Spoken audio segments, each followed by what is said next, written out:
Nous sommes sur le plateau de Paris-Saclay pour faire un capteur innovant sur la base de technologies d'analyse faciale pour effectivement sauver des vies autour de la somnolence qui effectivement est un risque connu mais difficilement traité.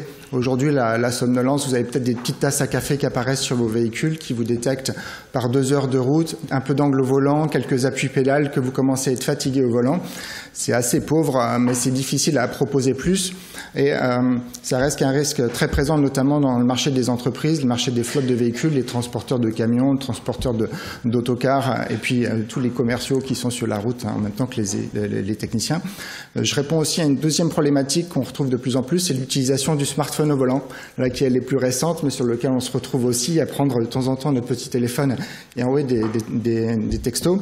Nous, comment on répond à ça? On répond par un capteur optique d'analyse faciale très haute vitesse en infrarouge. Donc, on connaît un petit peu le monde du face tracking qui arrive depuis 5 ans sur notamment nos téléphones. On est en infrarouge, donc on fonctionne derrière des lunettes de soleil de jour et de nuit, et on permet de prédire de 20 minutes grâce à des partenariats qu'on a montés, mais grâce surtout à mes équipes de développement, de 20 minutes la somnolence au volant. Donc on voit des changements de dynamique de tête, de bâillement, de rythme oculaire.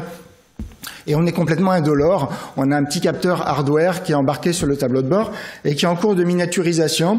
On va essayer de proposer au marché des flottes de véhicules pour un accès au marché en after sales, en accessoire, comme un petit Coyote, un capteur connecté qui donc du coup est une petite caméra. Les 2 petits yeux du Mini Tucango vont changer de couleur sur les premiers états de fatigue et de distraction. On va sonner bien sûr aussi l'alerte auprès du chauffeur et le sécuriser en temps réel. Donc il n'est plus tout seul dans ses longs trajets, il a son Mini Tucango. Comme un capteur connecté très haute vitesse, on remonte de la data, donc on permet aux équipes sécurité dans l'entreprise de travailler aussi le problème du risque, aménager des solutions de formation et autres pour faire baisser le risque. Et bien sûr, notre technologie a pour but de rentrer dans le véhicule du futur. Donc on est complètement dans le rythme du véhicule semi-autonome avec un volant qui se rétracte, un chauffeur qui va devoir se réveiller, s'endormir, se réveiller, s'endormir, rester distrait, reprendre le volant.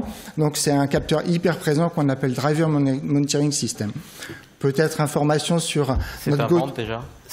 Voilà, on est en phase de d'industrialisation. On construit aujourd'hui 300 systèmes qui vont être livrés sur des grands comptes comme Siemens, comme SNCF, comme Vinci, comme Transdev. Donc on va faire du autocar, du poids lourd, du tramway un petit peu avec Alstom et des véhicules flotte avec une approche à 700 € véhicule équipé sur lequel on va améliorer après la rentabilité, le prix et la miniaturisation. Mais là, on a déjà un petit capteur super sympa et intelligent. Et un jour ou l'autre, intégré dans les pare-brise eux-mêmes, on voit déjà des technologies là-dessus. C'est votre objectif ou est-ce que vous restez sur ce boîtier? Non, le vrai objectif, c'est de rentrer le capteur dans le tableau de bord cette fois-ci. Le tableau de bord, carrément. Dans le montant du pare-brise, dans l'architecture du tableau de bord, avec un gros différenciant fort. On est monocapteur. Et on a un logiciel qui est désaxable. La majorité des logiciels de face tracking sont en plein dans l'axe du chauffeur.